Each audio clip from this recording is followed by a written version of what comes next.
दोस्तों, शिक्षा जगत से जुड़ी कुछ प्रमुख खबरों को डिटेल में देखने वाले हैं। सबसे पहले शुरुआत करेंगे उत्तर प्रदेश की बहुचर्चित 69,000 शिक्षक भर्ती से। जैसा कि लास्ट हियरिंग में आपने देखा होगा कि ऑनरेबल सुप्रीम कोर्ट ने ये कहा है कि अभी तक जितने मामले सुने गए हैं इनको पार्ट हियर्ड नहीं समझा जाएगा, मतलब कि फ्रेश पूरी तरीके से इस मामले की सुनवाई होने जा रही है। और अगली सुनवाई जो कि 21 जुलाई 2026 निर्धारित की गई है, उस डेट पर राज्य सरकार अपना पॉलिसी लेकर के जाएगी कि किस तरीके से एकोमोडेट करना है कैंडिडेट्स को जिनके साथ अहित हुआ है आरक्षण विसंगति की वजह से।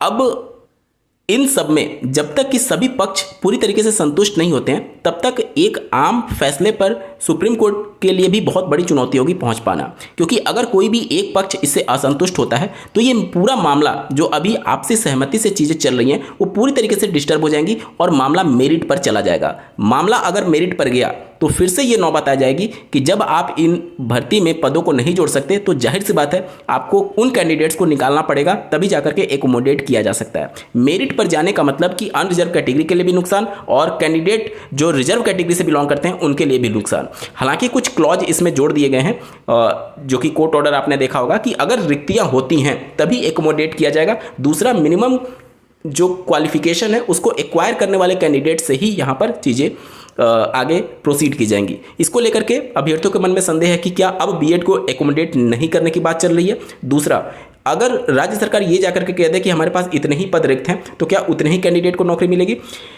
इसके साथ ही साथ एक और पक्ष है जो कि इस पूरे मामले को मेरिट पर अगर बहस कराता है तो निश्चित तौर पर यह पूरा मामला और ज़्यादा पेचीदा हो सकता है। एक बार समझते हैं कि इस पूरे मामले की जड़ तक पहुँच करके कि क्या विवाद और ज़्यादा बढ़ सकता है इस भर्ती को लेकर के।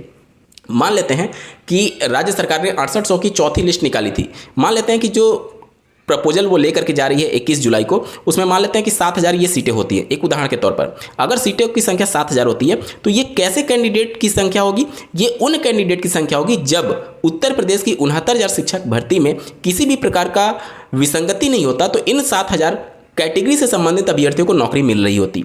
तो अभी तक 69,000 कैंडिडेट ऑलरेडी नौकरी पा चुके हैं, जो कि राज्य सरकार ने खुद हलफनामा दिया था कि ये पूरी भर्ती कंप्लीट हो चुकी है, कंक्लूड हो चुकी है।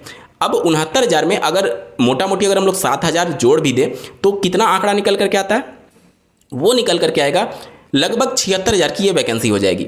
अब जो 7,000 जिनको नौकरी दिया गया कैटेगरी वाले अभ्यर्थियों को, अब उनको अगर आप इसमें जोड़ेंगे तब जाकर के जो एक्चुअल में लिस्ट बननी चाहिए थी उसके हिसाब से अनरिजर्व कैटेगरी के कैंडिडेट्स को यहाँ पर मौका मिल रहा है। ये आप समझ पा रहे हैं। लेकिन जो 7,000 के आसपास कैंडिडेट शामिल हुए उतने अनरिजर्व कैटेगरी के कैंडिडेट अगर निकलते तब जाकर के ये चीज़ें बैलेंस होती।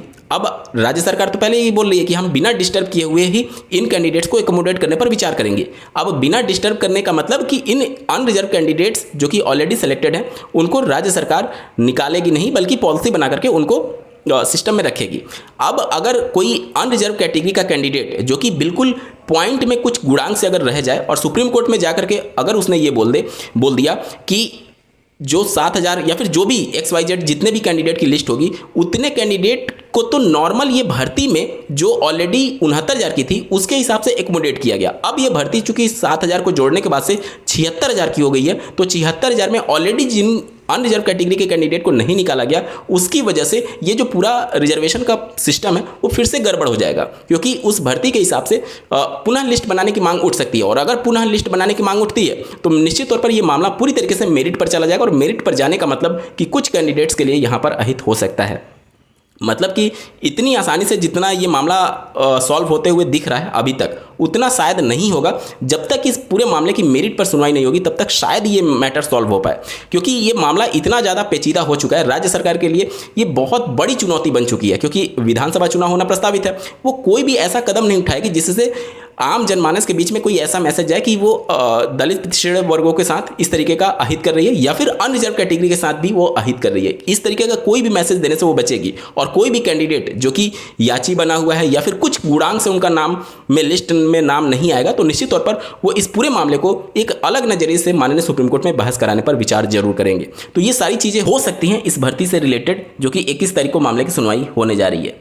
आपको क्या लगता है इस भर्ती का भविष्य क्या है, क्या हो सकता है, क्या कितनी सीटें जुड़ सकती हैं? कमेंट के माध्यम से जरूर बताइएगा इस भर्ती के बारे में जो भी आपको लग रहा है। अब अगर मान लेते हैं 7,000 पद जोड़े गए और उसके बाद वो कैंडिडेट फिर से दावा करने लगे कि ये तो अनरिजर्व कैटेगरी के कैंडिडेट को अगर नहीं निकाला गया तो फिर से जो रिजर्वेशन पॉलिसी है उसके हिसाब से हमारा हक नहीं मिला, अगर उतने पद और जोड़ने की नौबत आ गई तब तो बहुत बड़ा एक आंकड़ा हो सकता है। अभ्यर्थी यही मांग कर रहे हैं कि जितने भी याची हैं, जिनकी संख्या लगभग 14-15 हज़ार बता रही है, उन सबको एकोमोडेट कर दिया जाए, पूरा मामला ही खत्म हो जाएगा। लेकिन क्या राज्य सरकार उतने कैंडिडेट्स को एकोमोडेट करने के फेवर में होगी? साथ ही साथ ये राज्य सरकार के लिए ये भी एक बहुत बड़ी चुनौती है, अगर कोई फ्रेश कैंडिडेट याचिका लेकर के कोर्ट में पहुंच जाए कि आप बिना पद को एडवर्टाइज किए हुए डायरेक्टली इतने पद कैसे जोड़ सकते हैं, क्योंकि आपका ही खुद का हलफनामा है कि ये भर्ती ऑलरेडी कंक्लूड हो चुकी है। गलती करे आप और उसका खामियाजा भुगते नए कैंडिडेट जो कि नई प्राथमिक स्तर की शिक्षक भर्ती का वेट कर रहे हैं, तो ये अपने आप में एक बहुत बड़ी खिचड़ी बन जाएगी। और निश्चित तौर पर इस तरीके की चीजें होती हैं तो मेरिट पर अगर मामला सुना गया तो बहुत चीजें उलटफेर होना, गंभीर परिणाम हो सकता है इस भर्ती को लेकर के। कमेंट के माध्यम से जरूर बताइएगा आपका क्या विचार है। चलिए बढ़ते हैं अगली खबर की तरफ। उत्तर प्रदेश में यूपी टेट की परीक्षा 2, 3, 4 जुलाई को होना प्रस्तावित है। इसी के बीच ऐसे कैंडिडेट जो कि कॉमन है, मतलब प्राइमरी और अपर प्राइमरी दोनों में आवेदन किए हुए हैं, उनकी परीक्षा एक ही दिन कराने पर आयोग विचार कर रहा है ताकि उनको ज़्यादा ट्रेवल ना करना पड़े। और इसी के संबंध में देख सकते हैं आप एक आर्टिकल, प्राथमिक व उच्च प्राथमिक टीटी के आवेदकों की एक ही दिन परीक्षा, शिक्षा सेवा चयन आयोग की बैठक में बनी योजना, केंद्रों के उपलब्धता की प्रतीक्षा। दोनों स्तर की टीईटी के लिए पंजीकृत 3,96,000 परीक्षार्थियों को मिलेगी बड़ी राहत। मतलब कि 3,96,000 कैंडिडेट जो कि दोनों के लिए आवेदन किए हुए हैं, उनकी परीक्षा एक ही दिन में आयोजित होगी। अब यहाँ पर आपके मन में सबसे बड़ा सवाल ये होगा कि अगर परीक्षा अलग अलग डेट पर हो रही है तो क्या यहाँ पर नॉर्मलाइजेशन होगा? अगर आप नोटिफिकेशन देखेंगे तो नोटिफिकेशन में इस बात का जिक्र किया गया कि अगर एक से ज़्यादा शिफ्ट में परीक्षा होती है तो नॉर्मलाइजेशन अपनाया जा सकता है, मतलब संभावनाएं हैं। चलिए अब बात करते हैं अगली खबर की, जो कि आरक्षण से ही जुड़ा हुआ है। अगर आप ओबीसी कैटेगरी से बिलोंग करते हैं और क्रीमी और नॉन क्रीमी कॉन्सेप्ट में आते हैं तो उस कंडीशन में एक महत्वपूर्ण माननीय कोर्ट की तरफ से टिप्पणी की गई है ओबीसी रिजर्वेशन को लेकर के कि अगर कोई माँ बाप आईएएस अधिकारी हैं या फिर रैंक 1 अधिकारी हैं तो उन के जो पुत्र होंगे या पुत्री होंगी उनको आरक्षण का लाभ क्यों मिलना चाहिए, इस पर सवाल पूछा गया है। अब ये जो मामला है ये आप देख सकते हैं साउथ में ये मामला था और इसमें जो कैंडिडेट थे उनका चयन हो गया था, लेकिन जो एक तरीके से डिपार्टमेंट है जाति प्रमाण पत्र इशू करने वाली, वो जब जांच करती है तो इनके जो माता पिता थे वो दोनों सरकारी ऑफिसर थे और उनकी सैलरी काफ़ी अच्छी खासी थी। अब उसके बाद से इनका जो जाति प्रमाण पत्र था वो नहीं इशू किया गया क्योंकि ये क्रीमी लेयर में आ रहे थे, क्योंकि क्रीमी लेयर का जो बैंड है वो 8 लाख से ऊपर अगर आपके माता पिता की सालाना इनकम जोड़ करके आती है तो आपको आरक्षण का लाभ नहीं मिलता है और उस कंडीशन में आप नॉन क्रीमी से क्रीमी लेयर में चले जाते हैं। और क्रीमी लेयर जो होता है ओबीसी में वो अनरिजर्व कैटेगरी की तरह नहीं बल्कि कैटेगरी की तरह नहीं बल्कि अनरिजर्व कैटेगरी की तरह ट्रीट किया जाता है, मतलब कि आप जनरल की तरह काउंट किए जाएंगे। अब ये कैंडिडेट जो हैं वो चले जाते हैं हाईकोर्ट कहती है कि नहीं ठीक है ऐसा ही होना चाहिए क्योंकि आपका सैलरी बैंड जो है वो बहुत ज़्यादा है। उसके बाद से वहाँ से उनको राहत नहीं मिलती है तो ये चले जाते हैं सुप्रीम कोर्ट ने ये साफ तौर पर कहा कि आईएएस के अगर बच्चे हैं तो उनको नहीं मिलना चाहिए। हालांकि इनका जो याचिका करता है इनके बारे में आप देख लीजिए, ये टिप्पणी जस्टिस बीवी नागरत्ना एवं उज्जवल भुइयां की पीठ ने एक याचिका पर सुनवाई के दौरान की। याचिका में कर्नाटक हाईकोर्ट के फैसले को चुनौती दी गई थी। इसमें हाईकोर्ट ने याचिकाकर्ता को आरक्षण से बाहर रखने के फैसले को सही ठहराया था। याचिकाकर्ता के माता पिता दोनों ही राज्य सरकार के कर्मचारी हैं। इससे पहले जनवरी में सुप्रीम कोर्ट ने मामले में मध्य प्रदेश भारतीय प्रशासनिक सेवा और भारतीय पुलिस सेवा के अधिकारियों के बच्चों को अनुसूचित जाति एवं अनुसूचित जनजाति के जरिए आरक्षित लाभ से बाहर रखने की मांग वाली याचिका पर सुनवाई के दौरान इनकार कर दिया था। तो देखिए यहाँ पर मैं क्लियर कर दूँ कि ये मैटर SC ST में नहीं होता है क्योंकि वहाँ पर आपकी जो इनकम होती है उससे कोई लेना देना नहीं है। EWS में मैटर होता है। EWS में जो इनकम देखी जाती है वो आपके पूरे परिवार की देखी जाती है, जिसमें आपके भाई भी शामिल होंगे, आपकी इनकम भी शामिल होगी, आपके माता पिता की भी इनकम शामिल होगी। लेकिन जब OBC की बात आती है तो OBC में सिर्फ और आपके माता पिता की इनकम देखी जाती है। अब जो सरकारी नौकरी में जिनके माता पिता हैं, ऐसा नहीं है कि सरकारी नौकरी में रहने मात्र से ही आप OBC के क्रीमी लेयर में आ जाएंगे, नहीं। जो NCBC की रिपोर्ट है वो ये कहती है कि जो सरकारी नौकरी का जो सैलरी होता है उसको काउंट ही नहीं किया जाता है, वहाँ पर रैंक देखी जाती है कि वो किस रैंक के अधिकारी हैं। अब इसके लिए 2 कंडीशन बनती है। अगर आपके माता या फिर पिता में से कोई भी एक रैंक 1 ऑफिसर है, जैसे IPS हैं मान लेते हैं किसी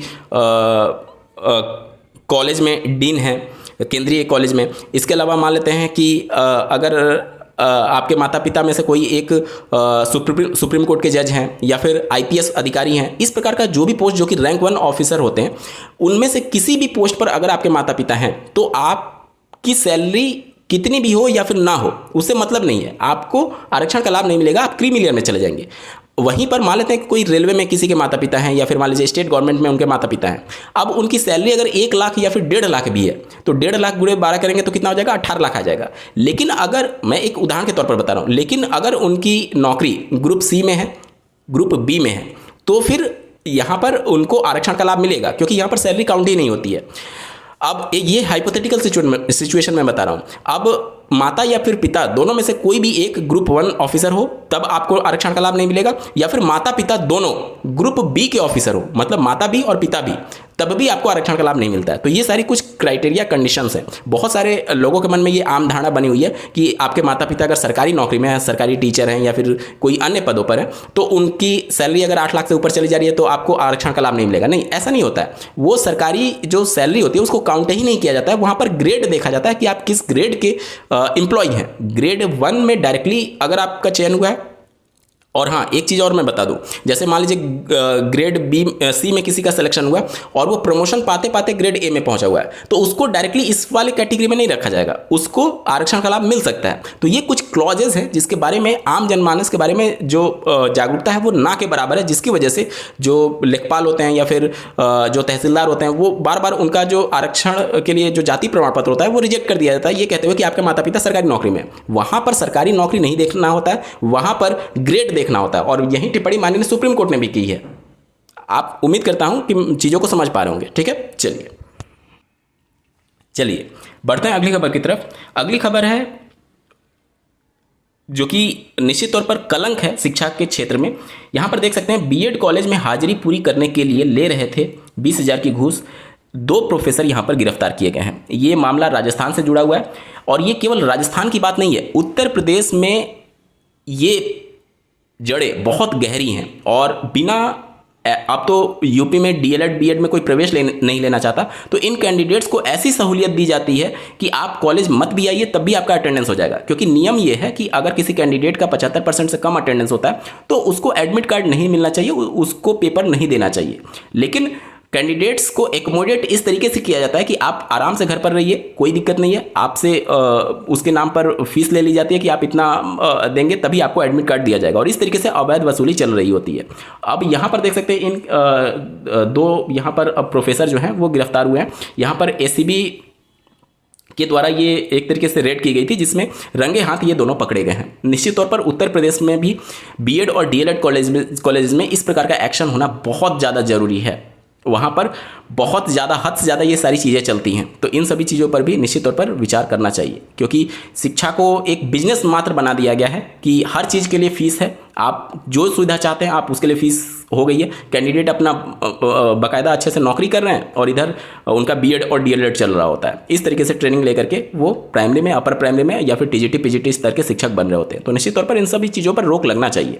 हालांकि बिहार राज्य सरकार ने TRE 1, 2, 3 में बहुत अच्छा कॉन्सेप्ट लाया था कि अगर कोई कैंडिडेट बीएड और डीएलएड के शैक्षणिक सत्र के दौरान अगर किसी भी डिपार्टमेंट में, चाहे वो सरकारी या फिर प्राइवेट में हो, अगर उनका जो एम्प्लॉयर का कंट्रीब्यूशन होता है जो कि पीएफ में होता है, अगर उनकी एंट्री हुई है तो उनको नौकरी से सीधे निकाल दिया गया था। इसका मतलब ये हो गया कि वो कैंडिडेट जो है वो जेन्युइन तरीके से बीएड या फिर डीएलएड नहीं किया हुआ है, क्योंकि बीएड और डीएलएड चूंकि उनका रेगुलर था और रेगुलर कोर्स के दौरान आप किसी एम्प्लॉयर के साथ कनेक्टेड हैं और आपका वहां पर कंट्रीब्यूशन जा रहा है, यानी कि आप बीएड और डीएलएड रेगुलर ना करके आप कहीं नौकरी कर रहे थे। तो इस तरीके की चीज़ें सभी स्टेट्स में लागू कर देनी चाहिए कि अगर कोई कैंडिडेट का इस तरीके से पीएफ में कंट्रीब्यूशन हुआ है तो उसका 100% सिलेक्शन अगर कहीं पर हो रहा है तो उसको रद्द करिए, क्योंकि वो कैंडिडेट जेन्युइन नहीं है, वो रेगुलर डीएलएड या फिर बीएड किया ही नहीं है, वो कहीं पर नौकरी कर रहा था। तो ये सारी चीज़ें हैं निश्चित तौर पर, और इन सारी चीज़ों पर तभी पाबंदी लग पाएगी जब इस तरीके का एकोमोडेशन शिक्षा के